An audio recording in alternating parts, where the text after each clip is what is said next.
Saya ingin menyambut Bapak Ibu di acara webinar tematik Uni Eropa ASEAN kedua yang diselenggarakan sebagai bagian dari program Smart Green ASEAN Cities atau SGAC.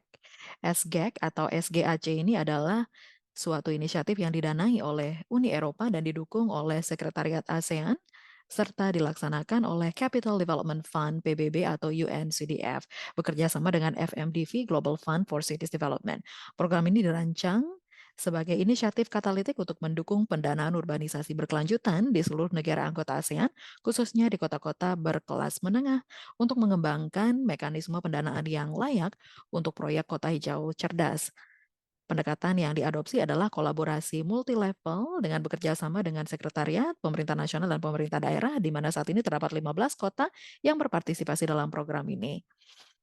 Kami menantikan dan juga akan menyambut bagaimana kita membahas mengenai pendekatan-pendekatan inovatif ini, di mana ada para praktisi yang memiliki pendekatan dan pemikiran yang sama. Mudah-mudahan kita juga bisa mengadopsi praktik-praktik terbaik dan mempelajarinya. Sebagai informasi sebelum kita mulai, jadi webinar yang pertama dilaksanakan di bulan Desember mengenai topik pertama kita. Ada 80 peserta dari 11 negara. Ada juga perwakilan kota dari Palma, Italia, Slovenia ya, dari Ljubljana, dan ada juga dari Quezon, dari Lau PDR, dan ada juga para ahli dari GIZ dan GRED yang hadir waktu itu membahas solusi pendanaan yang layak untuk proyek kota hijau cerdas dalam pengelolaan sampah perkotaan. Dan Bapak Ibu dapat menonton rekamannya melalui platform kami namanya Parkuru dalam 5 bahasa. Ada bahasa Inggris, Thailand, Indonesia, Lao, dan Khmer.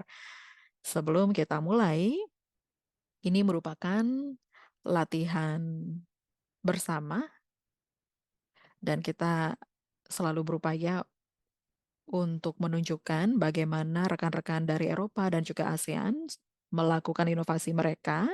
Dan sebelum kita memberikan kesempatan kepada para pembicara luar biasa yang sudah bergabung bersama kita hari ini, ada sedikit data yang ingin kami sampaikan. 80% negara di dunia melaporkan pendanaan yang kurang memadai untuk memenuhi target akses air, sanitasi, dan kebersihan nasional. Dan banyak negara di kawasan Asia Pasifik tertinggal secara signifikan dalam hal ini di bidang air dan sanitasi. Dan perusahaan penyedia layanan air dan sanitasi mempunyai kebutuhan yang berbeda-beda dalam mengakses pendanaan. Hal ini disebabkan karena layanan tersebut memerlukan tenor yang panjang ya untuk membayar utang. Jadi, nah sekarang saya sudah bisa muncul ya video saya. Terima kasih banyak Denisa. Dan antara 1 sampai dengan 2% dari GDP untuk water supply dan sanitasi untuk infrastruktur suplai air untuk periode 2013-2014 untuk mencapai akses universal untuk bisa mengelola pasokan air dan sanitasi. Sumber pendayaan publik saja tidak akan cukup karenanya kita perlu memobilisasi pendanaan swasta untuk bisa membantu melaksanakan atau mencapai transformasi yang diperlukan. Jadi,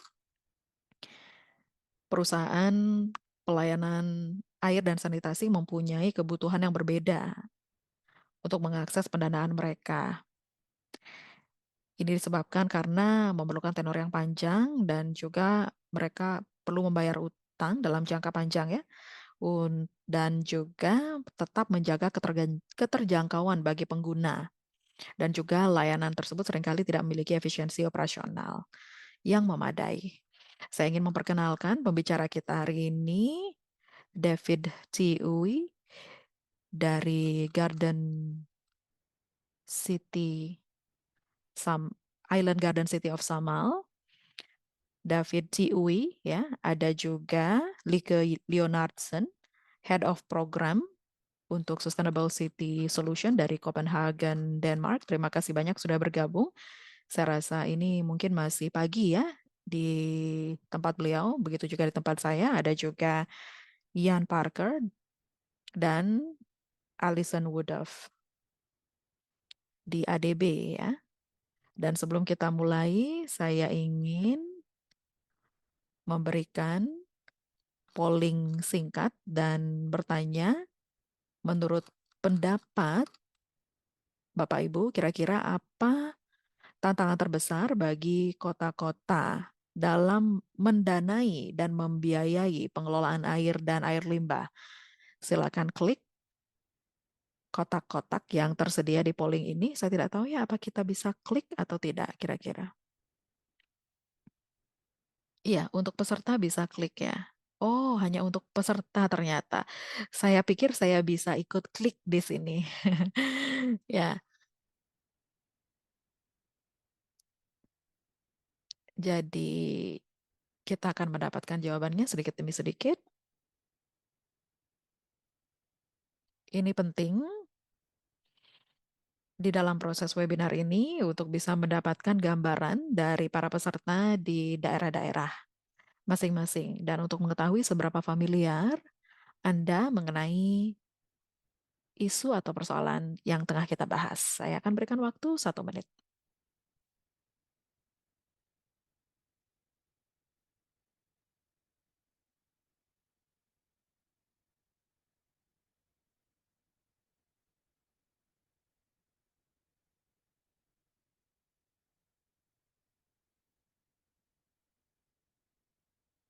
Sepertinya sudah cukup ya waktunya. Ini adalah hasilnya. Jadi hasilnya sudah ditayangkan di sini Bapak Ibu. 70% dari peserta berpikir bahwa alokasi anggaran tidak memadai dari otoritas publik, kemudian padat modal dengan payback period yang panjang. Ada 41% menjawab kurangnya data untuk menilai investasi kompleks terkait dengan air dan juga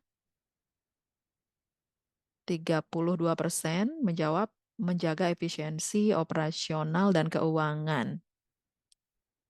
Nah, inilah realitas yang kita ketahui di sebagian besar negara-negara di mana kami sudah melakukan kerjasama. Saya ingin memberikan kesempatan sekarang kepada para pembicara untuk mengidentifikasi tantangan-tantangan dan solusi inovatif yang berasal dari kota-kota. Jadi ada panel pembicara luar biasa yang merepresentasikan 2 kota dari Uni Eropa dan ASEAN, bukan kota tapi institusi atau lembaga. Jadi mereka telah mengembangkan pendekatan efektif untuk membiayai pengelolaan air dan air limbah mereka. Kemudian setelah itu akan ada spesialis industri yang memberikan perspektif yang lebih luas dan menyoroti praktik terbaik serta praktik pendukung yang layak untuk ditiru di daerah atau kota lain.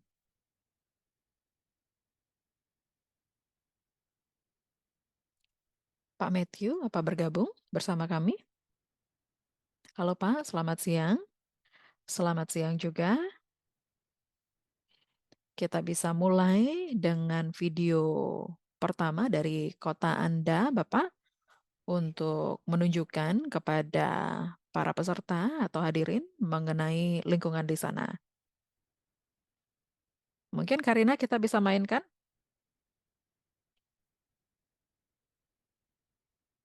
Island Garden City of Samal memiliki laut yang jernih, keanekaragaman hayati yang kaya, dan ketenangan yang diperlukan. Memiliki manfaat kompetitif untuk investasi jangka panjang atau di masa depan dan memiliki lokasi strategis di jantung kota Davao.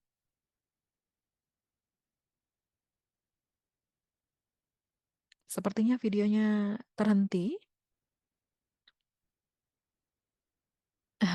Sebenarnya videonya sudah selesai, Pak. Oh ya, minta maaf ya. Jadi Island Garden City of Samal terletak dekat dengan Davao ya dan dikenal sebagai hotspot yang sangat baik ya dan juga dikenal dengan keunggulan di bidang keuangan. Dan kota ini menghadapi, dan juga di bidang operasional di Filipina ya, kota ini menghadapi tantangan lingkungan akibat urbanisasi dan pariwisata. Kota ini memperkenalkan biaya pengguna lingkungan atau environmental user fee ya, dengan salah satu cara yang digunakan yaitu rencana jangka panjang untuk meningkatkan fasilitas pengelolaan air limbah di daerah ini dengan menggunakan sumber pembiayaan baru di kota ini. Kami persilakan Bapak Engineer Matthew. Terima kasih banyak Bapak Carlos dan juga Ibu Karina dan juga Ibu Denise. Bapak Ian Parker, sektor spesialis kita, dan juga Ibu Alison Woodruff. Dan juga semua Bapak Ibu yang bergabung dalam acara ini, selamat siang, mabuhay dan majau, merupakan salam dari Island Garden City of Samal. Dan mewakili wali kota di kota kami, saya ingin mengucapkan terima kasih banyak dan kami sangat bersyukur bisa diizinkan ikut serta dalam acara ini untuk berbagi praktik terbaik kami di kota di bidang pembiayaan, air perkotaan, dan juga air limbah. Sebagai latar belakang, berikut ini adalah profil kota kami. Jadi kota kami sudah 25 tahun usianya dan kami merupakan komponen kota kelas 4. Total luasan daerah kami adalah 30.130 hektar, populasinya 116.771. Ini berdasarkan data 2020. Kami punya 46 barangay dan kami punya 26.245 rumah tangga.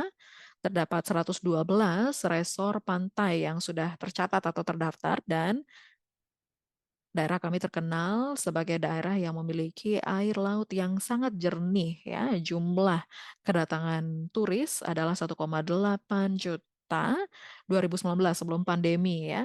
Kami terletak di jantung Teluk Davao. Kota ini terletak di Tenggara, Filipina.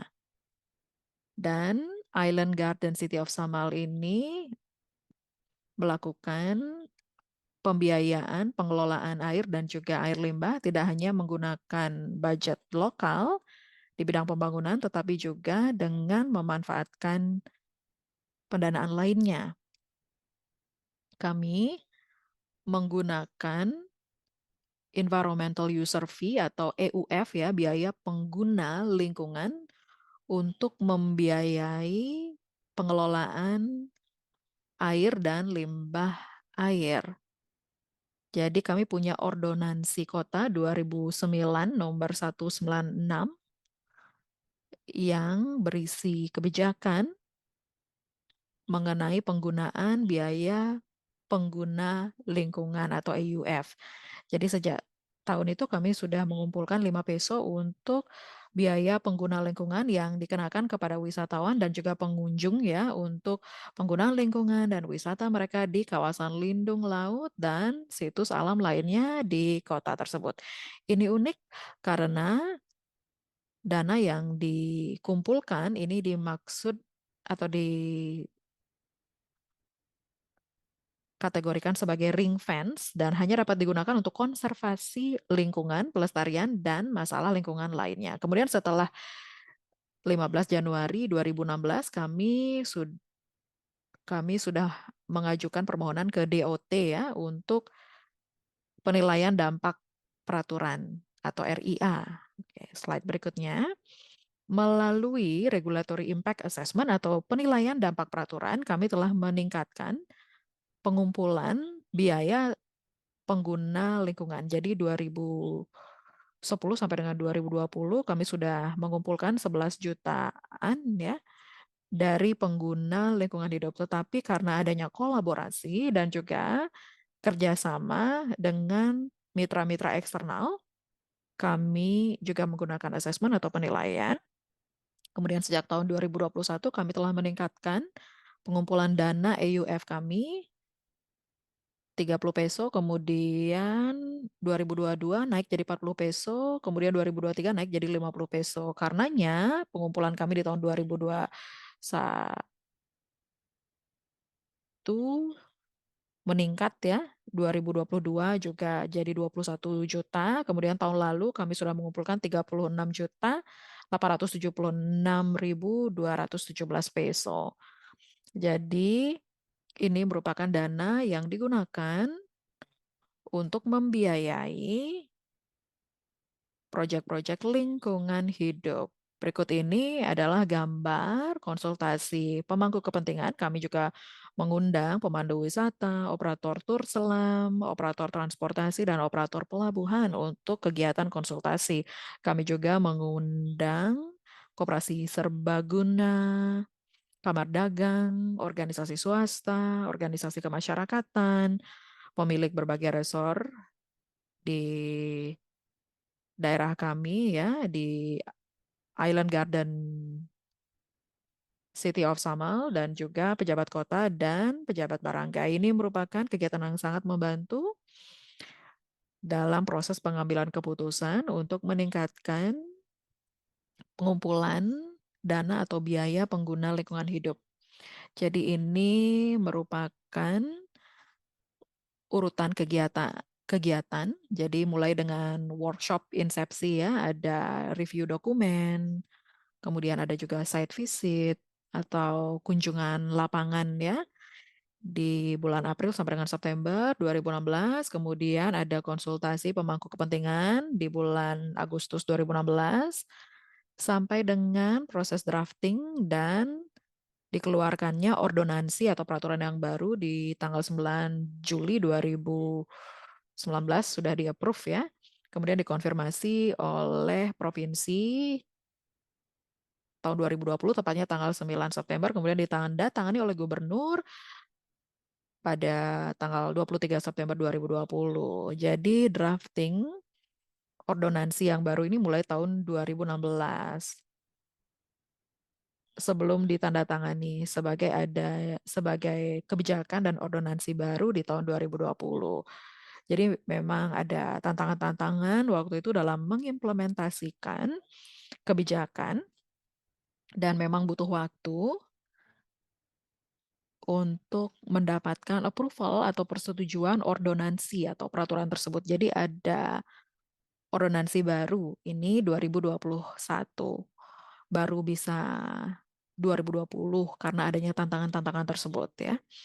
Berikut ini adalah biayanya di operasi pertama kita mulai dengan 30 peso, di tahun kedua 40 peso, tahun ketiga 50 peso biaya yang dikumpulkan per orang ya. Kami juga memberikan diskon untuk lansia dan penyandang disabilitas. Kalau untuk anak-anak usia 10 tahun ke bawah gratis. Jadi kami meningkatkan metode pembayaran ya. Kami juga menggunakan metode pembayaran online menggunakan GCash dan Land Bank. Jadi ini bisa digunakan dalam pembayaran fee atau biaya pengguna lingkungan. Berikut ini adalah grafik mengenai peningkatan pengumpulan biaya untuk tahun 2020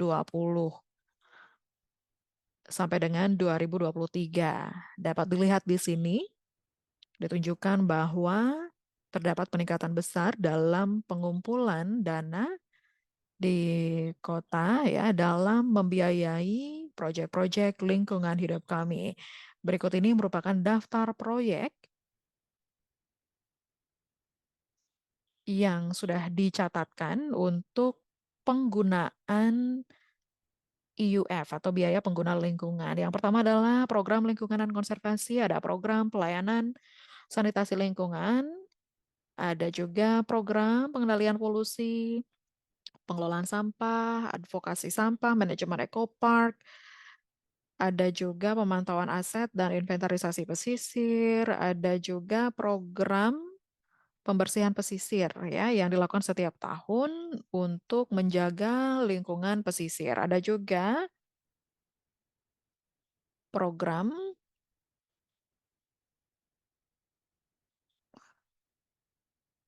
berkaitan dengan penanganan limbah Dan ada juga amortisasi pinjaman, program untuk edukator juga ada ya, edukator di bidang lingkungan hidup.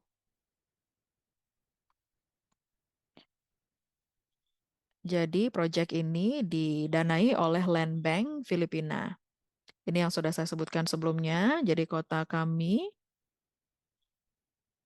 melakukan yang terbaik yang bisa diupayakan dan dilakukan untuk konstituen kami. Jadi wali kota kami telah memutuskan untuk tidak mengandalkan APBD saja. Jadi saat ini kota kami memiliki APBD yang terbatas. 20% dana pembangunan digunakan untuk proyek sosial, proses pendidikan, dan juga untuk proyek infrastruktur. Tapi untuk proyek lingkungan hidup kami, sudah diputuskan bahwa kita melakukan kerjasama dan melakukan peminjaman juga. Dan kami juga menggunakan dana yang sudah dikumpulkan dari IUF atau biaya penggunaan lingkungan untuk pembayaran amortisasi juga. Ini unik karena ini merupakan pinjaman, jadi amortisasinya ini dibayar melalui dana yang dikumpulkan ya, dana-dana biaya pengguna lingkungan. Berikut ini adalah fasilitas penanganan atau pengelolaan limbah air di pulau kami. Ini merupakan lokasi penanganan ya. Umurnya sudah 8 tahun untuk fasilitas pengelolaan air limbah ini di lokasi kami. Jadi ada truk besar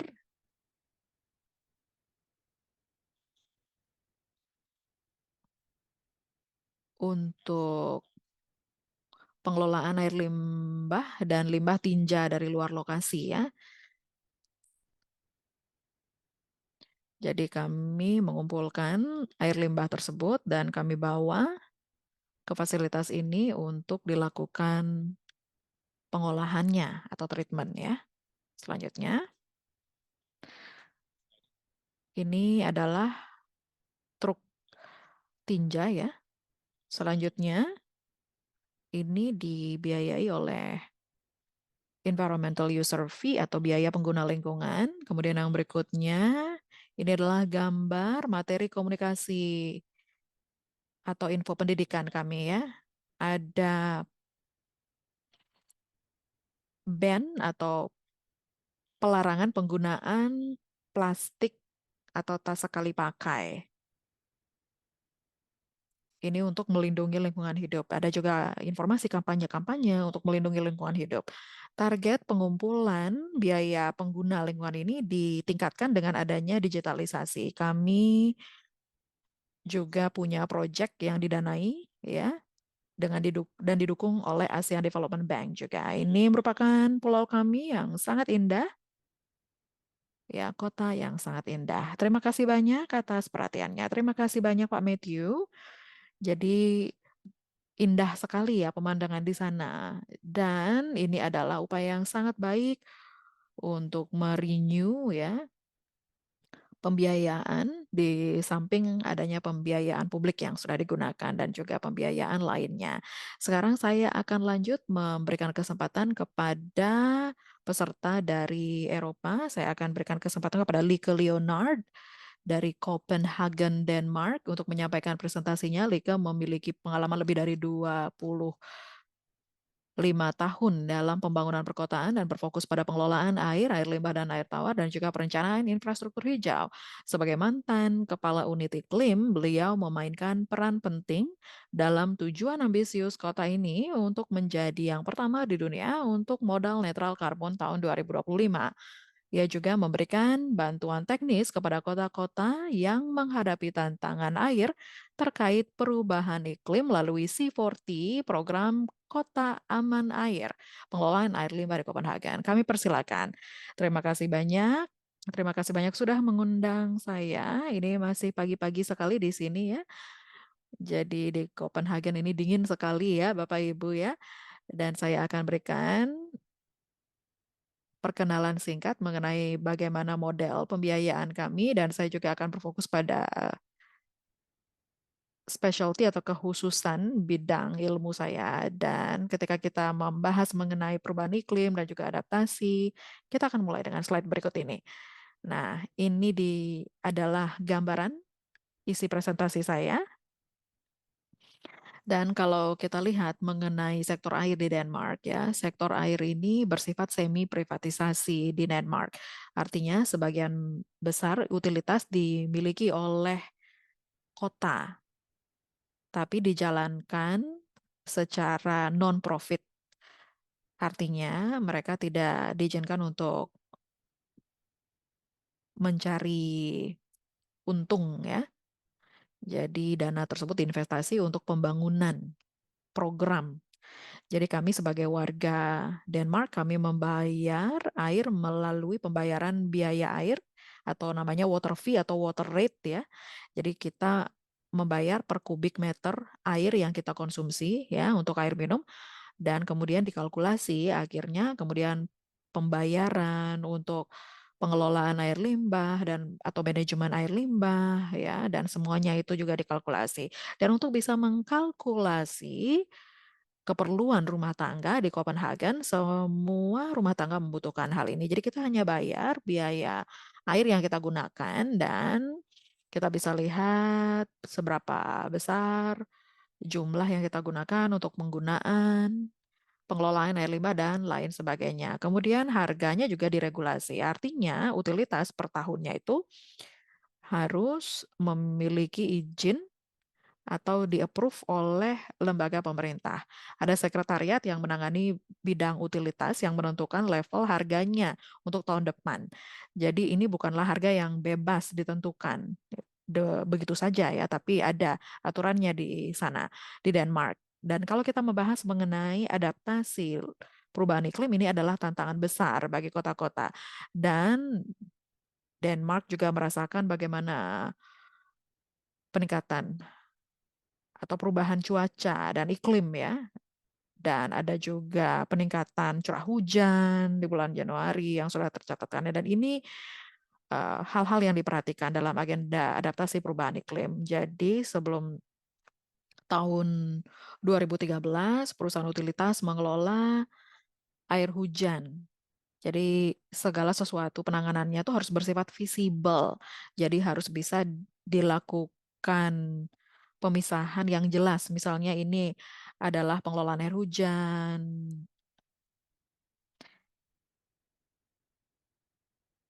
dan bagaimana infrastrukturnya. Ada juga kota-kota yang memutuskan service level mereka. Mereka meminta perusahaan utilitas untuk memberikan layanan kepada masyarakat.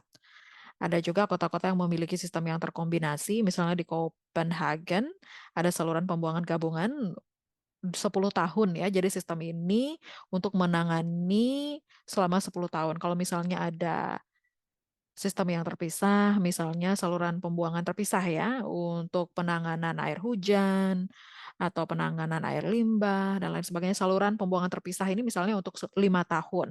Artinya ada separasi atau pemisahan yang jelas, ya, antara perusahaan utilitas pengelolaan air dan juga pemerintahan kota yang dalam hal ini memutuskan layanan saluran-saluran tersebut yang sebelumnya. Nah, yang ini, ya.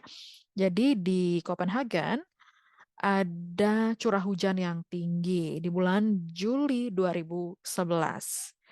Jadi waktu itu kota-kota memikirkan pendekatan yang berbeda dan pemerintah memikirkan apa perubahan yang diperlukan.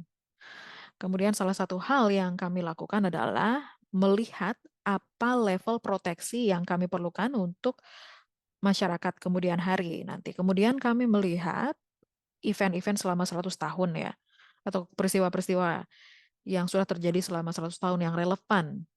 Nah, kalau misalnya kita di bawah 100-year event itu, misalnya kita melihat gambarannya di bawah 100, misalnya bagaimana, di atasnya bagaimana, begitu. Kemudian di sini kami membangun business case untuk pemerintah supaya pemerintah bisa mempush perubahan legislasi atau peraturan. Jadi menunjukkan bagaimana solusinya, solusi underground atau upper ground, dan untuk mendorong perubahan legislasi dan juga untuk mendorong adanya co-financing atau pembayaran bersama untuk solusi permukaan yang lebih murah dibandingkan solusi underground ya. Jadi ini merupakan solusi yang sudah kami lakukan di kota untuk menawarkan solusi-solusi, dan kami melihat bagaimana kami menggunakan infrastruktur yang ada saat ini untuk memanage air hujan pada saat curah hujan deras atau pada saat banjir. Jadi idenya adalah bagaimana apakah kita dapat mengontrol atau mengendalikan um, air hujan tersebut, bagaimana kontrolnya dan bagaimana kita bisa melakukan upaya untuk mencegah adanya banjir, ya, untuk melindungi masyarakat. Selanjutnya, ini merupakan contoh ya seperti apa kondisi kering dan kondisi hujan. Kemudian ini merupakan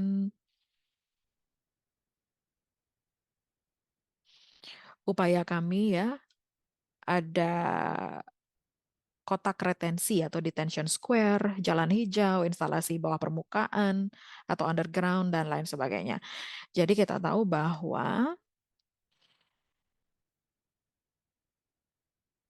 pembiayaan bersama memungkinkan membiayai memungkinkan kita untuk membiayai solusi adaptasi iklim ya. Tapi pada saat yang sama solusi ini juga bisa mendorong dan memampukan kota untuk menciptakan peningkatan untuk membuat kota menjadi kelihatan lebih baik, lebih elok dan lebih hijau dan lebih terorganisir atau terurus dengan baik ya. Melalui pajak yang dikenakan kepada pembayar pajak atau wajib pajak, dan ini juga bisa menambahkan dana ekstra untuk meningkatkan ruang kota melalui pekerjaan-pekerjaan yang dilakukan. Dan ini merupakan salah satu contoh hal yang kami lakukan di kota. Ketika kami melakukan kalkulasi, kami harus lakukan kalkulasi ini ya dari waktu ke waktu. Misalnya berapa biaya untuk solusi layanan di proyek ini? Misalnya 45 juta euro biayanya. Nah, kalau kita lihat kira-kira biaya solusi tradisionalnya berapa? Oh, hampir 3 kali misalnya biayanya.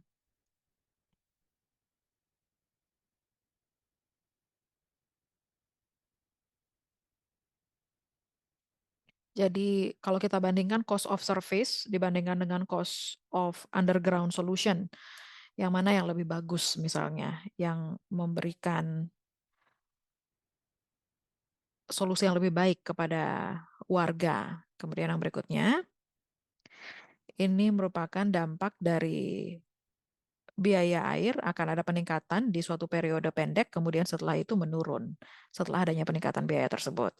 Ini ada beberapa slide terakhir, kalau kita bisa tunjukkan sedikit ya beberapa proyek-proyek yang sudah kami lakukan untuk memberikan gambaran bagaimana kami menciptakan ruang kota atau urban space. Pada saat ini kami melakukan menggodok rule baru ya. Jadi kami juga bekerja sama dengan untuk pekerjaan-pekerjaan adaptasi iklim, dan kami juga melihat bagaimana penanganannya. Salah satu hal yang perlu dilihat atau merupakan hal yang tricky, misalnya di sini agak sulit untuk dilakukan ya, adalah untuk memastikan kita memperhatikan solusi-solusi ini. Solusi itu kan akan berubah dari waktu ke waktu karena adanya perkembangan ekonomi dan lain sebagainya. Jadi saya masih punya satu slide tersisa yang berkaitan dengan pengelolaan air. Jadi Denmark memiliki area pantai yang cukup luas ya dan curah hujan yang tinggi, dan bagaimana pembiayaan kami karena masih ada keterbatasan pembiayaan, ada juga orang-orang yang tinggal di daerah pesisir juga perlu membayar, dan orang-orang lainnya yang juga mengambil manfaat juga harus bisa memberikan pembayaran supaya bisa terbagi ya. Jadi misalnya di airport ada metro, ada sistem energi yang tidak hanya memberikan energi atau listrik ke Copenhagen tapi juga daerah lain. Jadi harus diperhatikan siapa saja yang menikmati um, dampak tersebut ya. Demikian presentasi dari saya. Terima kasih banyak atas presentasinya. Sebelum saya meluncurkan polling yang baru, saya ingin bertanya beberapa pertanyaan ya. Anda bekerja sama dengan siapa untuk mengidentifikasi solusi-solusi ini berdasarkan perencanaan kota dan juga memikirkan mengenai pembiayaannya. Apakah ada diskusi internal waktu itu atau mendapatkan support yang kuat dari pemerintah pusat? Bagaimana? Seperti apa? Jadi pekerjaannya dilakukan sebagian besar oleh kota dan perusahaan utilitas ya dengan kemitraan yang erat. Jadi ini penting sekali kemitraan ini. Jadi kami juga membayar konsultan untuk membantu kami mengembangkan mengenai perencanaan program ini. Kemudian ketika kami mulai ada ide waktu itu ada manajemen plan atau rencana manajemen. Jadi di awal memang belum ada yang melakukan apa yang tengah kami lakukan ini saat ini. Di awal kami masih bingung ya. Jadi kami kerja bersama-sama, bekerja sama, dan saya rasa penting sekali ini ya. Tidak hanya kita bekerja sama dengan orang-orang yang mengerjakan di bidang water management, ada juga perencana di bidang lalu lintas, dan juga perencana di bidang lain yang harus dilibatkan. Karena kita akan menciptakan perubahan terhadap kondisi di kota juga. Jadi bekerja sama dengan bidang lain juga penting. Kemudian Matthew bagaimana mendapatkan solusi untuk mendapatkan fee yang baru ini dari sektor pariwisata? Siapa yang membantu Anda untuk mendesain mekanisme tersebut, Pak Matthew? Jadi kalau di kota kami sudah melakukan konsultasi dengan stakeholder dan kami melakukan konsultasi stakeholder dengan pejabat kota dan juga sektor swasta ya. Jadi ada kolaborasi untuk membahas ide-ide atau gagasan-gagasan. Terima kasih banyak. Jadi sekarang kita akan meluncurkan polling yang baru. Mohon ditampilkan. Oh, sudah ya. Nah, sebelum saya berikan kesempatan kepada Ian dan Allison, saya ingin bertanya kepada para peserta atau hadirin ya. Kira-kira pendekatan manakah yang menurut Anda mempunyai potensi pendanaan terbesar? Pengelolaan air dan pengelolaan air limbah. Di sini ada transfer pemerintah, pendekatan keuangan campuran, termasuk kemitraan publik dan swasta, pembiayaan yang dapat dibayar kembali berdasarkan pasar atau pinjaman komersial, obligasi dan ekuitas, dana pembangunan, hibah atau filantropi, pajak yang dialokasikan, dan tarif. Jadi setelah ini akan ada dua pembicara yang memberikan gambaran kepada kita ya, dan mengenai hal yang juga sudah diaplikasikan di kawasan. Setelah ini ada Yan, yang adalah direktur untuk Asia dari Espelia. Espelia memiliki pengalaman lebih dari 20 tahun ya untuk dan dalam upaya mendukung dan memberikan nasihat kepada pengambil keputusan secara global ya, termasuk dalam proyek pengelolaan air berkelanjutan saat ini di Phuoc, Vietnam, dan kebijakan nasional untuk pasokan air dan sanitasi di Kamboja. Saya mau cek terlebih dahulu. Oh, para peserta masih menjawab ya. Tolong berikan saya 30 detik sebelum Ian memulai presentasinya. Berikan saya waktu 30 detik ya, Bapak Ibu. Nah, kita sudah mendapatkan jawabannya di sini blended finance atau pembiayaan atau pembiayaan campuran merupakan yang tertinggi di sini ya. Kemudian ada juga pembiayaan yang dibayar kembali berdasarkan pasar ya. Ada juga government transfer. Itu adalah jawaban-jawaban yang paling banyak dipilih ya. Pak Ian juga bisa memberikan gambaran pengetahuan beliau di kawasan. Kami persilakan Pak Ian. Terima kasih banyak. Halo semua, saya senang sekali bisa bergabung di dalam acara webinar kita hari ini. Dan sedikit informasi, Espelia ini merupakan perusahaan konsultasi yang sudah didanai sejak 30 tahun yang lalu. Jadi kami memberikan expertise atau keahlian kami di bidang multidisipliner ya, di bidang ekonomi, keuangan, dan kelembagaan di semua sektor publik. Di bidang air dan sanitasi, pengelolaan, limbah, pembangunan, perkotaan, dan lain sebagainya. Kami juga secara reguler memberikan layanan konsultasi untuk layanan air dan juga limbah ya. Kami juga bekerja sama di beberapa negara seperti yang disebutkan, Kamboja dan Vietnam juga ya. Jadi saya sampaikan mengenai hal ini. Jadi salah satu contoh yang akan saya presentasikan hari ini berkaitan dengan Kamboja. Tapi pertama, saya ingin menyampaikan beberapa hal mendasar ya mengenai pelayanan air dan sanitasi yang juga termasuk dalam diskusi kita dan juga sudah ditayangkan di polling tadi ya atau nyambung dengan polling tadi. Jadi layanan-layanan ini berkaitan dengan biaya ya, capital expenditure dan lain sebagainya.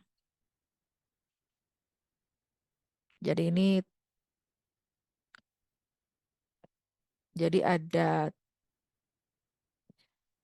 tarif, taxes, and transfer. Jadi ada beberapa aspek di sini ya. Dan ini beragam dari satu negara ke negara lain. Dan tentunya tarif merupakan hal yang paling dapat diprediksi atau sumber daya yang paling dapat diprediksi.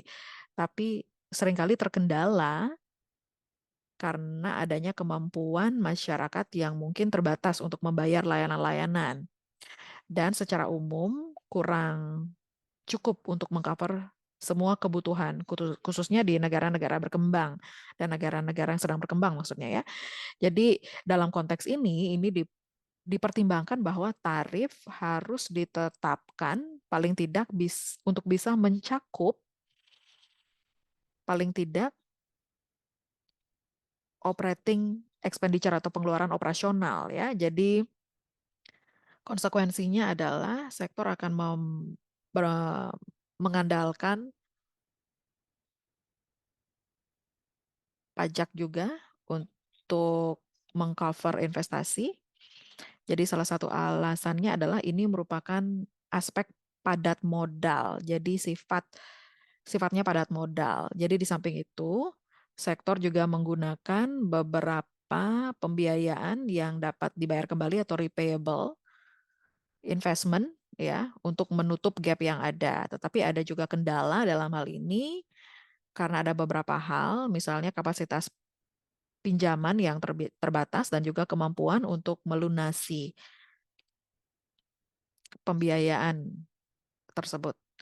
Jadi apa yang kami lihat sebagai praktisi, jadi solusinya itu beragam ya dari satu konteks ke konteks lain itu ada keberagaman solusi. Jadi tidak ada satu solusi yang bisa menjawab semua uh, kondisi yang ada. Jadi ya intinya adalah bagaimana kita mengkombinasikan hal-hal yang berbeda. Jadi ada beberapa hal yang bisa kita kombinasikan, misalnya sektor-sektor pendanaan atau pembiayaan. Tujuannya adalah untuk memaksimalkan nilai dari pendanaan yang ada saat ini dengan meningkatkan performa dan mengoptimalkan biaya layanan. Misalnya untuk bisa menciptakan penggunaan sumber daya yang lebih baik, meningkatkan konsumsi energi, meningkatkan produktivitas, meningkatkan revenue di bidang penanganan di bidang air, dan juga mengoptimalkan investasi dan juga mengimplementasikan beberapa perencanaan investasi untuk meningkatkan rencana investasi ya. Jadi ini penting sekali dalam uh, penggunaan sumber daya. Kemudian level yang lain adalah untuk meningkatkan atau memobilisasikan dengan lebih baik lagi pendanaan yang ada untuk 4T yang saya sebutkan tadi ya, misalnya untuk mengimplementasikan reformasi perpajakan atau sistem tarif atau reformasi sistem tarif ya, sebagaimana disebutkan oleh Pak Matthew sebelumnya. Ini merupakan salah satu contoh yang baik ya. Kemudian level yang terakhir dan mungkin ada level lainnya lagi, tapi dalam presentasi saya hanya taruh ini ya untuk meningkatkan repayable finance. Jadi ini merupakan contoh yang ingin saya jelaskan segera setelah slide yang ini. Kemudian ada juga level lain yakni untuk mengembangkan pembiayaan inovatif. Misalnya ada dana iklim, ada beberapa dana iklim Dan tentunya semua hal-hal yang berbeda ini harus dioperasikan pada saat yang sama untuk meningkatkan pendanaan sektor.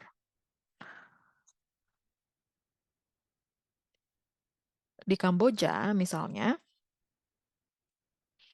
ada inisiatif yang sudah dilakukan untuk mengembangkan dana pembangunan air.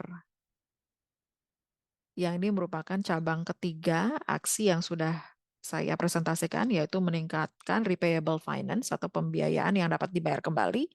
Jadi ada beberapa hal yang ingin saya sampaikan sebagai konteks. Jadi di Kamboja, misalnya di kota-kota kecil,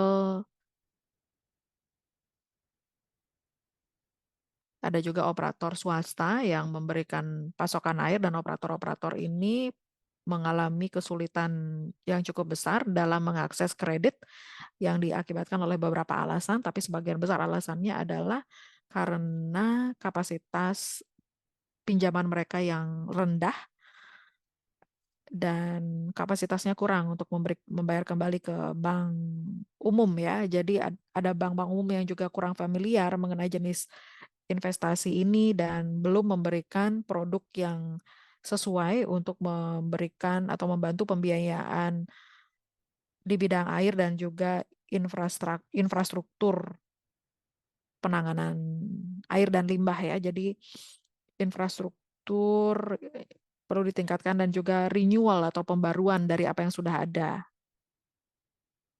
di mana kita tahu kebutuhannya sangat besar. Lalu untuk menangani kendala-kendala ini, Water Development Fund atau dana pembangunan air dibuat atau dibentuk untuk mengkonsolidasi berbagai jenis pembiayaan yang sesuai untuk digunakan di sektor ini dan juga untuk memobilisasi pembiayaan campuran atau blended finance untuk menggalang dana lebih banyak lagi dari sektor-sektor yang berkaitan atau feeder sektor ya. Jadi ini merupakan jenis produk financing atau pembiayaan salah satu yang paling utama memiliki jaminan yang lebih baik untuk mengurangi risiko bank umum ya, berisiko yang akan dihadapi oleh bank umum. Ada juga pinjaman niaga, ada juga soft loans atau pinjaman lunak. Dan sebagai penutup ya, ini adalah skema yang telah diimplementasikan di beberapa negara, termasuk di negara-negara Asia Tenggara ya. Karena saya masih baru di kawasan Asia Tenggara, saya tidak punya banyak pengalaman mengenai mana yang bekerja dengan sukses, mana solusi yang bekerja kurang sukses. Kalau di Indonesia misalnya, sepertinya implementasi dari apa yang disebut, bukan di Indonesia, mohon maaf ya, di Filipina, ada namanya dana bergulir di bidang air di Filipina atau Philippine Water Revolving Fund yang dibentuk 2008 dengan support USAID dan JICA sudah mencapai hasil yang sangat baik waktu itu untuk meningkatkan pembiayaan di bidang sektor ini. Jadi ada beberapa faktor-faktor kesuksesan untuk hal ini. Mungkin yang utama adalah untuk memasukkan ke dalam skema ini untuk mensupport melalui bantuan teknis untuk memfasilitasi approval atau persetujuan pinjaman ya dan juga penyaluran pinjaman untuk melakukan akselerasi dan penting juga ketika kita mengembangkan suatu skema kita harus memberikan asistensi teknis kepada bank-bank umum atau commercial banks dan juga untuk meningkatkan tata kelola, misalnya dengan melakukan peningkatan kapasitas atau capacity building dengan otoritas lokal dan juga otoritas nasional. Jadi ini merupakan beberapa contoh, tapi ada juga faktor-faktor kesuksesan yang lain yang mungkin suatu saat bisa kita atau nanti setelah presentasi saya bisa kita elaborasi lebih lanjut. Terima kasih banyak. Terima kasih banyak Ian. Nanti kita akan kembali ke Ian kalau ada pertanyaan ya. Sekarang saya akan berikan kesempatan kepada pembicara terakhir kita, Alison Woodruff, yang merupakan Principal Water Security Specialist di ADB.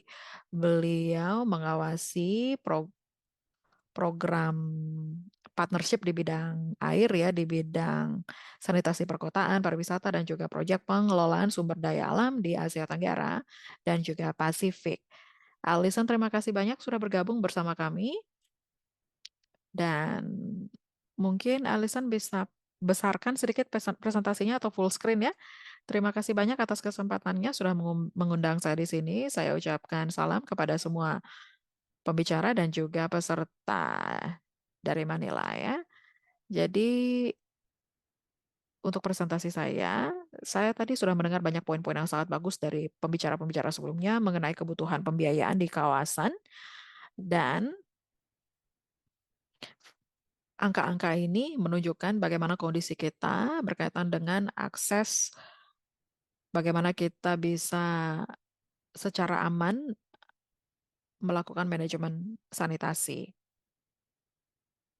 Bagaimana kita meningkatkan fasilitas sanitasi. Jadi ada juga limbah yang penanganannya itu di lokasi atau di luar lokasi.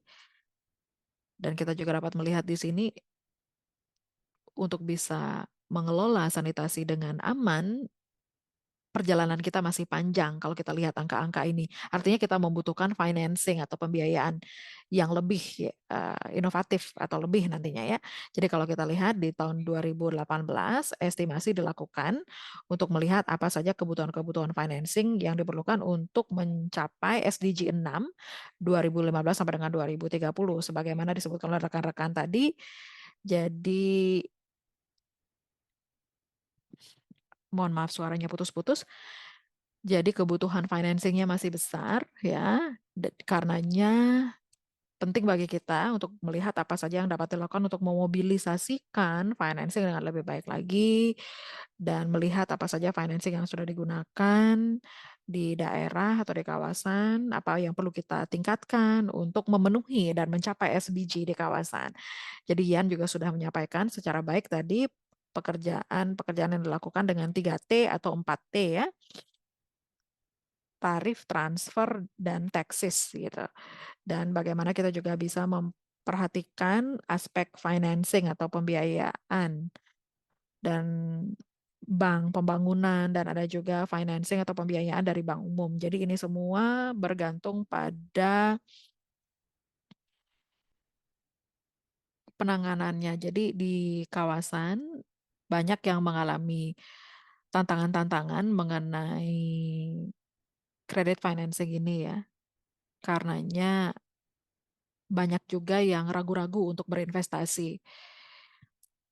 Tantangannya masih ada di sektor ini. Jadi yang perlu kita lakukan bagaimana kita menghandle enabling environment atau menciptakan suatu lingkungan yang mendukung. Jadi dalam kaitannya dengan akses ke pembiayaan,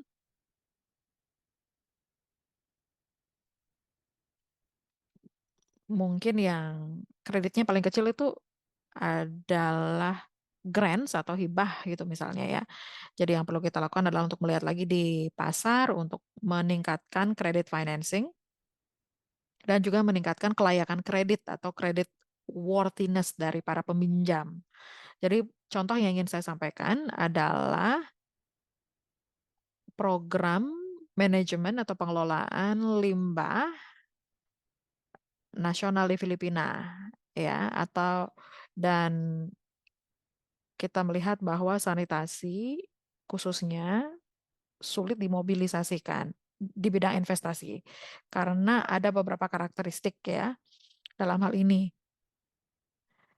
Kalau kita bandingkan dengan barang publik lain, sektor publik lainnya. Jadi kalau misalnya kita melakukan upaya yang lebih baik lagi di bidang pengumpulan, maka akan ada manfaat-manfaat yang penting yang mencakup manfaat bagaimana kita bisa menjaga kesehatan. Dan karena tapi masih ada kendala misalnya kurangnya kemauan untuk membayar dari pengguna sehingga investasi di bidang ini sangat menantang sekali. Jadi di sebagian besar negara elemen subsidi diperlukan paling tidak untuk membantu capital expenditure ya. Jadi disadari bahwa kita membutuhkan support pemerintah ya, dan supportnya 30%, pemerintah pusat memberikan subsidi sebesar 50% ya dari total biaya proyek kepada pemerintah daerah untuk bisa melakukan investasi ini. Jadi support technical assistance juga diperlukan.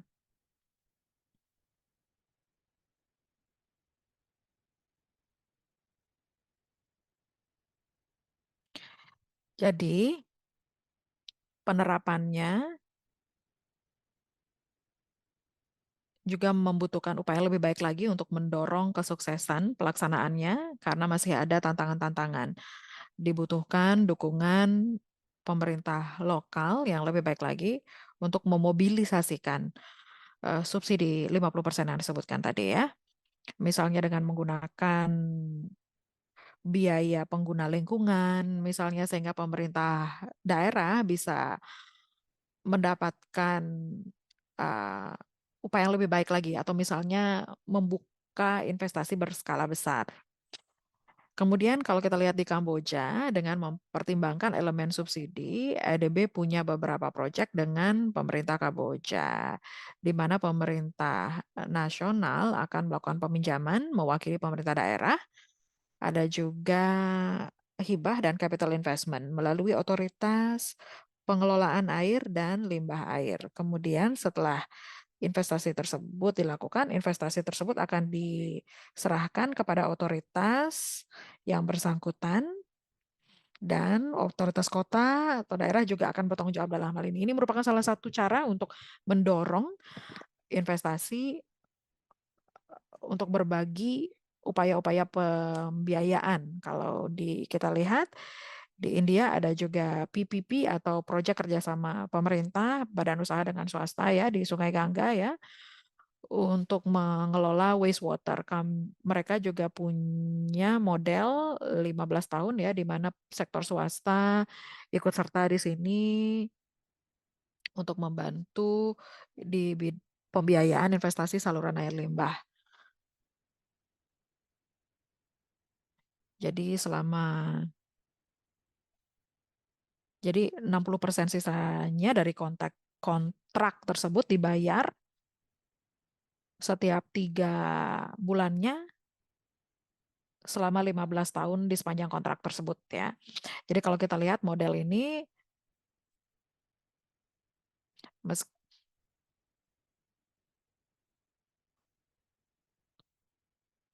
kita sudah melihat komitmen pemerintah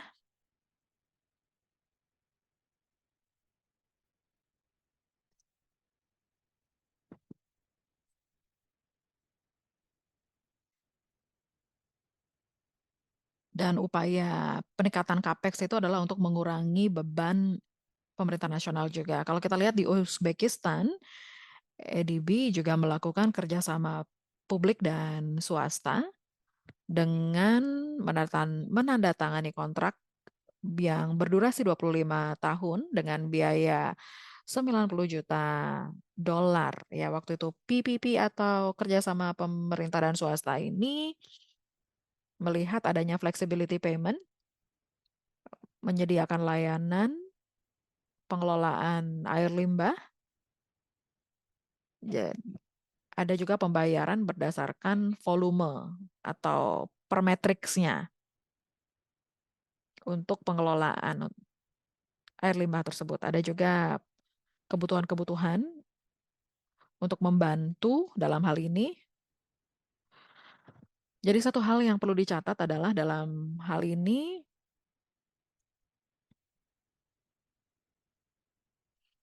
kadangkala ini lebih rumit ya untuk melakukan kerjasama PPP di satu sisi karena adanya risiko misalnya untuk pengumpulan karena kurangnya keinginan untuk membayar. Jadi untuk PPP atau kerjasama publik dengan swasta ini, otoritas harus memikirkan bagaimana mereka menangani risiko-risiko yang ada. Kemudian yang ini di Georgia, Global Utilities Green Bond. Jadi ini dilakukan di tahun 2020, kemudian ADB membantu waktu itu, ada juga kerjasama dengan sektor swasta, dan ADB mengeluarkan Green Bond 5 tahun waktu itu, dan dapat meningkatkan financing untuk rehabilitasi sistem penyediaan air dan sanitasi di Tbilisi ya. Ini merupakan salah satu model yang paling tepat untuk utilitas yang layak kredit. Mohon maaf, suara beliau kurang jelas. Interpreter berusaha menerjemahkan dengan baik semampunya. Jadi ini merupakan utilitas dan contoh yang ada. Kemudian kita juga melihat adanya kontribusi di bidang sanitasi melalui fasilitas green yang berkaitan dengan greenhouse emission atau emisi gas rumah kaca ya. Jadi ada peningkatan minat untuk berinvestasi di bidang hal ini. Jadi ADB telah membentuk Asian Green Catalytic Facilities yang memberikan consensual financing untuk proyek-proyek, dan kami juga telah memberikan financing misalnya dengan Green Climate Funds di Uni Eropa dan UK juga ya, untuk mendukung green investment, investasi hijau untuk penanganan air dan juga air limbah dan fasilitas publik dan swasta. Jadi ada subsidi di sini di mana kredit karbonnya misalnya ditransfer ke Jepang ya. Ini juga merupakan salah satu cara yang menarik untuk mendapatkan investasi di bidang lingkungan hidup ya atau green investment. Jadi ada banyak hal yang juga tengah dieksplorasi ya untuk climate financing yang mungkin tersedia. Jadi demikian presentasi dari saya ucapkan terima kasih atas perhatiannya. Terima kasih banyak Alison. Terima kasih banyak atas insight yang sudah disampaikan, khususnya dari contoh-contoh yang sudah disampaikan dari kawasan. Ini penting sekali, dan Bapak Ibu, kita masih punya kurang dari 30 menit untuk berdiskusi dan juga untuk tanya jawab. Saya lihat ada yang angkat tangan tadinya. Silakan Bapak Ibu bisa menggunakan fitur Q&A atau bisa juga menggunakan fitur raise hand. Jadi ada banyak pertanyaan, tapi kita akan pilihkan ya pertanyaannya. Untuk pembicara, saya akan pilih satu pertanyaan untuk Like. Apa yang Anda lakukan dengan mitra pemerintah dan swasta dan juga masyarakat ketika Anda memperkenalkan pendekatan baru atau solusi ini? Terima kasih banyak atas pertanyaan yang sangat relevan sekali ya. Memang ada hal dan juga shift atau perubahan di bidang mindset yang diperlukan begitu.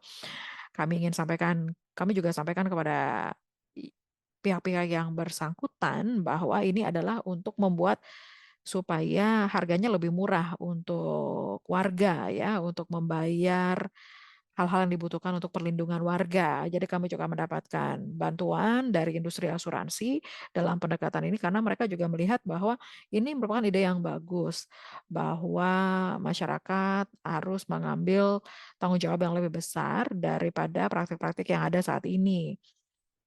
Jadi kita harus pastikan bahwa rumah kita bisa terlindungi dengan upaya kita gitu. Jadi kita juga harus bekerja sama dengan masyarakat, meningkatkan pemahaman mereka bahwa memang akan ada air di jalan misalnya, atau maksudnya uh, masih ada air hujan gitu yang tergenang misalnya, tapi mereka harus tahu bahwa itu akan ditangani. Jadi kita juga pastikan kepada mereka kita melakukan upaya terbaik ya untuk penanganan Dan kita juga perlu melakukan kerjasama dengan departemen-departemen berbeda di kota, misalnya dengan traffic planner atau perencana yang berkaitan dengan lalu lintas ya. Misalnya ada yang menyampaikan kepada kita, mereka, jadi kita harus sampaikan kepada mereka kita akan menggunakan kota ini untuk mentransport, melakukan transportasi air, maksudnya pengangkutan air gitu ya. Jadi kita harus melihat, menggali lagi, memberitahukan kepada mereka, oh mungkin ini adalah manfaat baru yang dapat mereka rasakan. Kita Mereka juga bisa memberikan kesempatan kepada kita memberitahukan apa sudut pandang mereka dari bidang lalu lintas atau traffic point of view gitu. Jadi kemudian saya rasa pertanyaan berikutnya adalah untuk semua pembicara. Kira-kira apa tantangan potensial atau hambatan-hambatan yang ada dalam mengamankan pendanaan untuk proyek air perkotaan yang cerdas ya? Bagaimana tantangan-tantangan ini bisa diselesaikan? Saya akan berikan kesempatan kepada Matthew dan Allison dan juga Ian ya. Ya, jadi kita tadi sudah membahas mengenai mekanisme-mekanisme potensial. Mungkin Matthew duluan ya. Matthew, kira-kira apa tantangan pertama dan kendala pertama yang Anda identifikasi? Dan bagaimana proses eh, untuk menerapkan atau bagaimana perjalanannya sehingga kemudian bisa mencapai gagasan biaya pengguna lingkungan atau environmental user fee. Terima kasih banyak ya. Kalau kita bahas mengenai tantangannya besar dalam mengamankan atau memperoleh support keuangan. Jadi ada persyaratan kami sudah mengajukan permohonan di tahun 2018 di Filipina dan kami belum mendapatkan support dari pemerintah pusat. Karenanya pemerintah daerah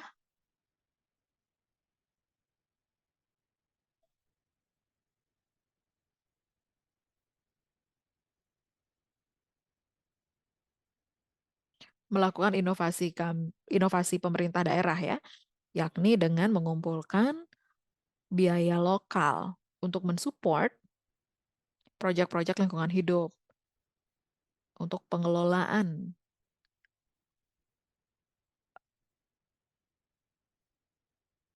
limbah ya. Jadi berapa supportnya kira-kira dari pemerintah?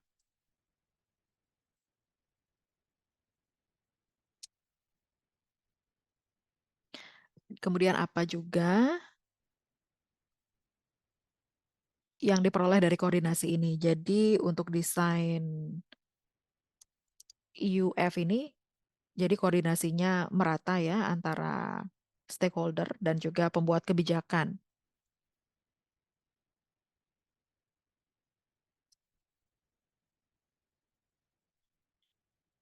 Jadi kemudian dikeluarkan ordonansi atau peraturan untuk memberikan approval pengumpulan biaya pengguna lingkungan.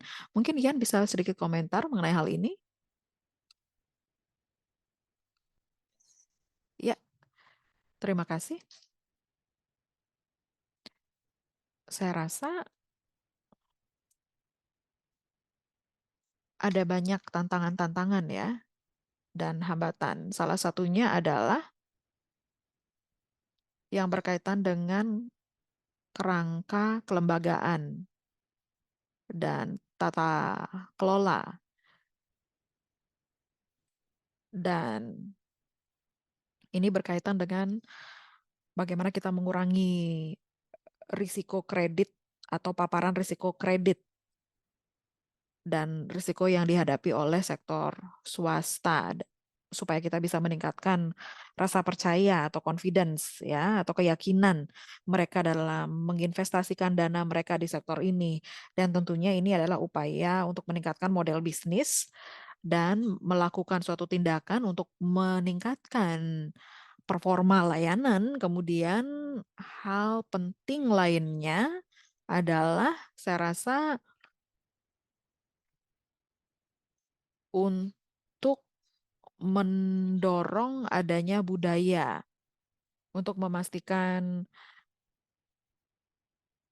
adanya peningkatan sektor utilitas ini penting untuk meningkatkan confidence dan juga menarik lebih banyak lagi dana swasta ya. Alison sepertinya punya banyak pengalaman ya bekerja sama dengan perusahaan utilitas dan juga pemerintah. Bagaimana tantangan-tantangannya dan bagaimana ADB menjawabnya. Dan setiap kali kami bekerja dengan klien kami di bidang perencanaan air dan sanitasi ya, ada dua pertimbangan dalam hal ini. Di satu sisi dan juga pembelajaran yang kami lihat ya, kami punya pendekatan. Dulunya fokusnya adalah berfokus pada pengelolaan air limbah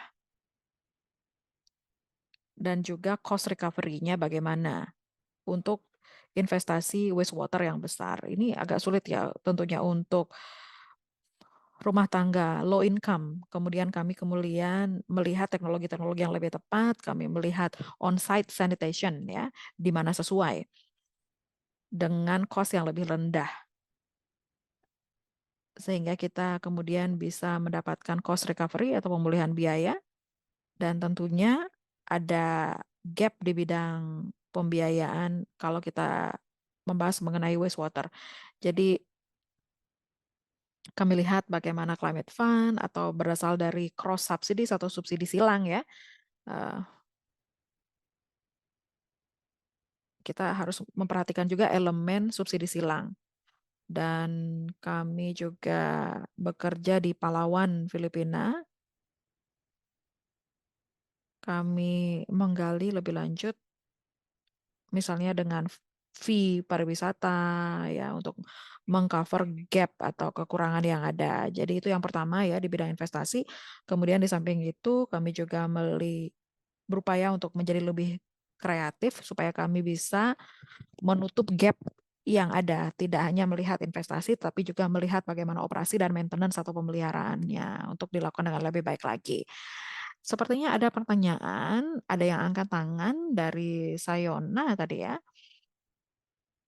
Apakah angkat tangan untuk pertanyaan atau ingin berkomentar atau bagaimana?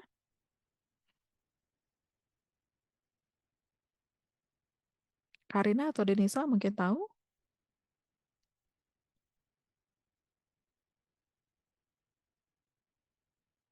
Saya kurang tahu, sepertinya beliau sudah menurunkan tangan beliau ya. Mungkin tidak jadi bertanya atau bagaimana. Jadi silakan Bapak Ibu kalau misalnya mau bertanya silakan raise hand. Jangan sungkan, jangan ragu karena di sini ada pembicara luar biasa yang ada bersama kita. Oh, saya lihat ada yang angkat tangan ya, Yaya Saibu.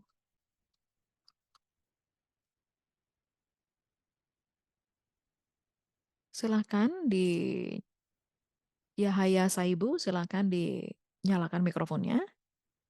Yahaya Saibu yang raise hand, silakan dinyalakan mic-nya.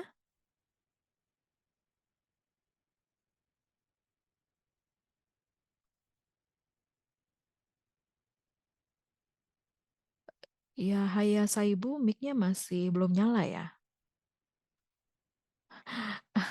Atau bisa ditulis di pertanyaannya. Oh, akhirnya sudah bisa nyalakan mic ya.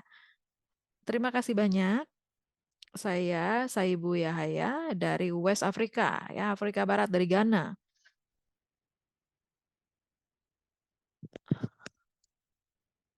Saya adalah eh, perwakilan yang berasal dari komunitas di Ashanti Region di Ghana. Saya senang sekali bisa menjadi bagian dari acara webinar ini. Karena ini penting sekali bagi kami untuk mengetahui apa saja pekerjaan-pekerjaan yang dilakukan di kawasan lain untuk ekonomi hijau, dan ini sangat penting bagi kami. Mohon maaf, apakah Saibu Yahaya bisa ulangi pertanyaannya? Ya, saya Saya adalah salah satu penerima manfaat UNCDF Green Project di Ghana. Saya adalah salah satu komite program dan saya sampaikan saya senang sekali bisa menjadi bagian dari program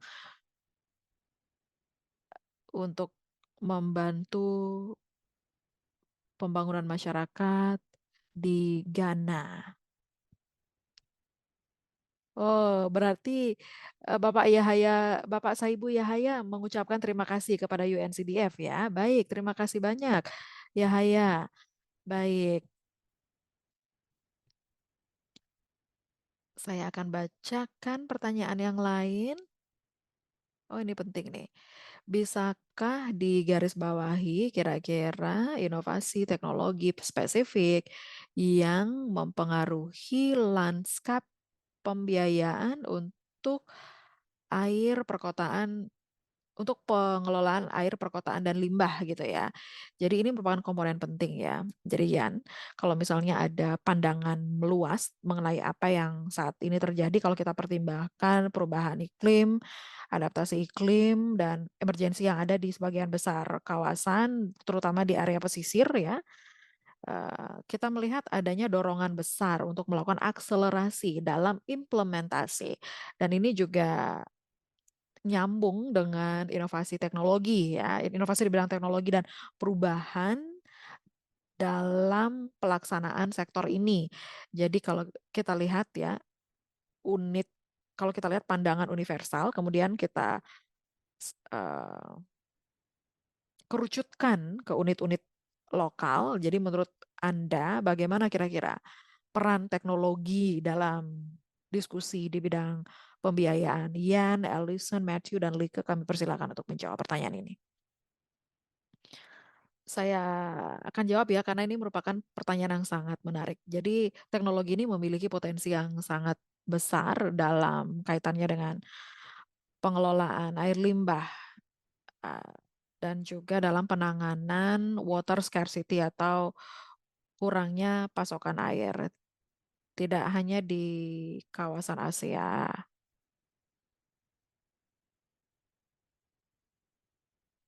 di bidang pertanian di Singapura dan lain sebagainya. Saya rasa teknologi tentunya mendorong ada banyak perubahan-perubahan yang dapat menciptakan implikasi di dalam penanganan wastewater.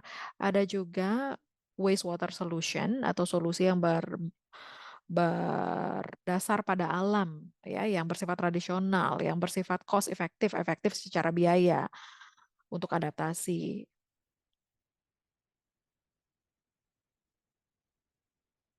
dalam bidang pengelolaan limbah dan tentunya teknologi memerankan peran yang sangat penting dalam financing. Dan sebelum saya memberikan kesempatan kepada pembicara lain, saya ingin bertanya bagaimana ADB mempertimbangkan pertanyaan ini dalam prosesnya. Bagaimana Anda mengidentifikasi dan melakukan follow up.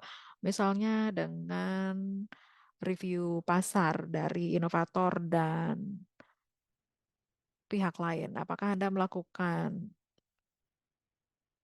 analisisnya sendiri atau menanyakan nasihat dari pihak yang lain gitu, atau perusahaan yang memberikan nasihat dalam hal ini? Bagaimana dialog yang Anda lakukan dengan para pemain dalam hal ini?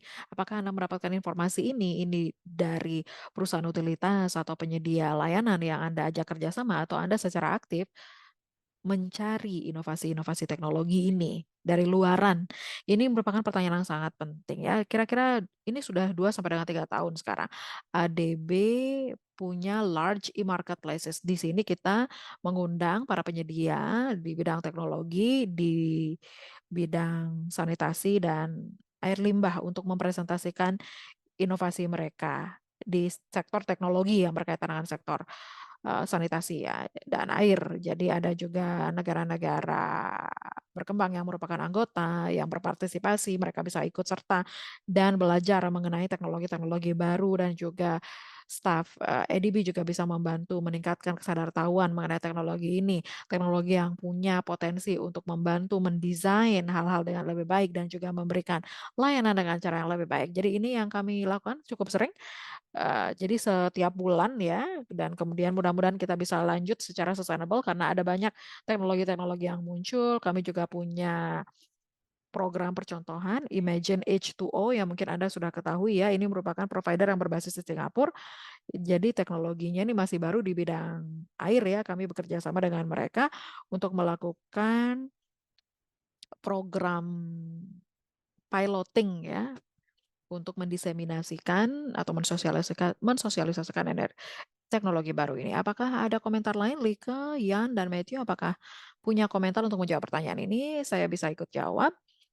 Dan saya rasa hal yang penting dalam hal ini adalah untuk memastikan bagaimana kita bisa mengkombinasikan teknologi tersebut, teknologi-teknologi yang ada, dan juga melihat solusi-solusi dari alam atau nature-based solution. Kita kan punya banyak-banyak perusahaan kecil di Denmark yang mungkin mereka bisa menciptakan elemen-elemen atau unsur-unsur atau ide-ide yang bisa kita telusuri gitu. Jadi penting untuk menciptakan kombinasi dan hal yang krusial sangat penting dalam hal ini adalah sangat penting bagi kita untuk berkolaborasi antar sektor swasta yang tentunya mereka banyak melakukan inovasi dan sektor publik harus menyampaikan, oh ini kebutuhan kami, ini yang ingin kami lakukan, bagaimana kita bisa mengembangkan sesuatu bersama-sama. Dan saya lihat memang ada kesulitan untuk memastikan bagaimana sektor ini bisa bergabung bersama-sama untuk bekerja sama, tapi karena kadangkala ada rasa takut untuk bekerja sama di sisi sektor swasta dengan sektor pemerintah. Ini diakibatkan karena kurangnya pemahaman bersama dalam sistem yang ada berkaitan dengan kerjasama dengan sektor publik ya. Jadi kan sektor publik dalam hal ini berupaya untuk melakukan peningkatan untuk menjadi lebih baik dalam hal ini. Ini merupakan hal yang penting dan komponen kunci ya. Bagaimana kita bisa melakukan dialog, memastikan dialog ini berkelanjutan. Dan ini juga bisa kita lihat dalam tahun-tahun ke depannya ya. Jadi ada kesan bahwa masyarakat sudah semakin aware atau semakin tahu ya dengan adanya peristiwa-peristiwa iklim yang mempengaruhi ekonomi lokal. Jadi ini dapat mendorong adanya dialog yang lebih kuat antara sektor pemerintah dan swasta dan juga diskusi mengenai budaya, bahasa, dan juga model pembiayaan untuk memahami apa yang dibutuhkan di sisi publik atau sisi pemerintah dan apa yang diperlukan dari sisi swasta sehingga bisa mendapatkan solusi tengah gitu ya. Saya juga menyampaikan cerita ini uh, dengan utilitas yang tengah digunakan underground ya. Kami juga bekerja sama dengan para insinyur dan arsitek bidang underground. Jadi mereka menyampaikan pandangan mereka, tidak menggunakan bahasa yang sulit atau sangat teknis. Jadi kadangkala mereka juga kesulitan memahami satu sama lain. Jadi intinya ada banyak pembelajaran yang harus kita lakukan ya untuk melakukan perubahan di dunia kita atau untuk menghadapi perubahan-perubahan yang ada di dunia. Jadi salah satu hal yang kami lakukan di Copenhagen adalah untuk bekerja sama untuk memastikan pencapaian net zero di bidang sektor air. Jadi ada banyak hal yang dilakukan di bidang inovasi untuk bisa mencapai net zero di bidang air dan sanitasi ya. Dan itu memang butuh waktu ya, baik untuk dialog dan juga pertukaran, maksudnya perubahan ya dalam desain dan cara kerja orang di divisi yang berbeda, di pemerintah lokal, di bidang utilitas dan juga sektor swasta memang butuh waktu. Jadi, oh sepertinya sesi kita sudah mau selesai ya. Seperti kalau kita mau berdiskusi memang butuh banyak waktu, tapi sayang sekali waktu kita terbatas ya, dan karenanya saya akan mengambil dua pertanyaan lagi yang ada di sini. Kira-kira apa pesan di polling ini ya, Bapak Ibu ya? Pertanyaannya adalah apa pesan kunci yang akan Anda bawa pulang dari webinar ini. Jadi pentingnya dukungan politik untuk proyek pengelolaan air dan air limbah, pentingnya pembiayaan inovatif dari potensi lokal, metode pembayaran yang beragam untuk manajemen air dan limbah, dan juga pentingnya solusi yang disesuaikan secara lokal untuk menjawab kebutuhan di bidang air dan limbah air. Jadi sebagaimana yang disampaikan oleh Yan, untuk membangun confidence kita membutuhkan bahwa pemerintah pusat mengambil langkah ya untuk mendorong adanya pembiayaan atau kerjasama publik swasta dan lainnya. Jadi yang kita dengar dari para pembicara, dari pengalaman dan ekspertis mereka, tadi sekarang saya berikan kepada audiens tambahan waktu ya, 20 sampai dengan 30 detik ya, untuk menjawab ini. Memang waktunya sedikit ya untuk menjawab pertanyaan ini, karena ini berkaitan dengan komposisi dan juga gabungan dari. Jadi meski misal meskipun kecenderungannya adalah strong political support atau dukungan politik yang kuat, mungkin adalah jawaban yang paling banyak dijawab. Ada juga potensi-potensi lokal dan juga metode pendanaan yang beragam juga tak kalah penting ya dalam hal ini. Terima kasih banyak karena sudah menjawab polling ini. Kemudian polling yang terakhir adalah, polling terakhirnya adalah, seberapa puaskah Anda terhadap pembicara dan juga konten presentasi yang dibagikan selama webinar ini? Apakah tidak puas sama sekali, sedikit puas, sebagian besar puas, atau sangat puas? Kalau saya sih sangat puas ya. Jadi nanti Anda akan menerima email dari Denisa dan Karina untuk meminta Anda menyampaikan insight lebih lanjut kira-kira atau masukan kira-kira apa yang dibutuhkan untuk webinar berikutnya. Untuk webinar yang akan dilaksanakan di bulan Februari dan Maret ya. Satu yang berkaitan dengan Smart Mobility Financing di bulan Februari, kemudian di bulan Maret adalah pariwisata cerdas atau smart tourism. Jadi akan ada dialog antara Eropa dengan ASEAN ya, dan berkaitan dengan webinar ini. Semua resource untuk webinarnya akan dibagikan di platform Pakuru ya. Saya ingin mengucapkan terima kasih banyak kepada semua pembicara. Terima kasih banyak atas presentasi yang luar biasa. Insight kalian sangatlah penting ya. Jadi Anda bisa lihat saat ini di layar ada form feedback yang bisa diisi. Di samping itu, kami juga akan mengirimkan link ke platform Pakuru.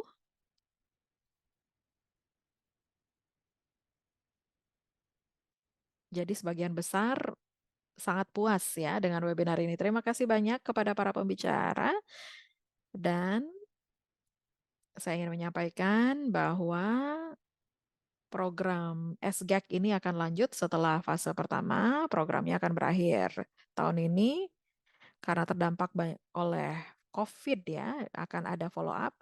15 kota sudah dipilih ya untuk menerima support di kawasan, dan UNCDF dan FMDV memastikan bahwa kami akan menduplikasi solusi yang sudah diimplementasikan dan support yang ada. Dan khususnya dari sisi FMDV kami berupaya untuk memastikan bahwa koneksi dan pengalaman yang ada di Eropa dan kawasan ini dibagikan dengan kota-kota di kawasan ASEAN. Jadi terima kasih banyak kepada semua pembicara, Like terutama ya. Jadi sudah larut di sana ya waktunya. Terima kasih banyak Ian, Like, Matthew, dan Allison. Kita akan ketemu lagi dan sampai jumpa lagi di webinar selanjutnya yaitu Smart Mobility. Terima kasih banyak.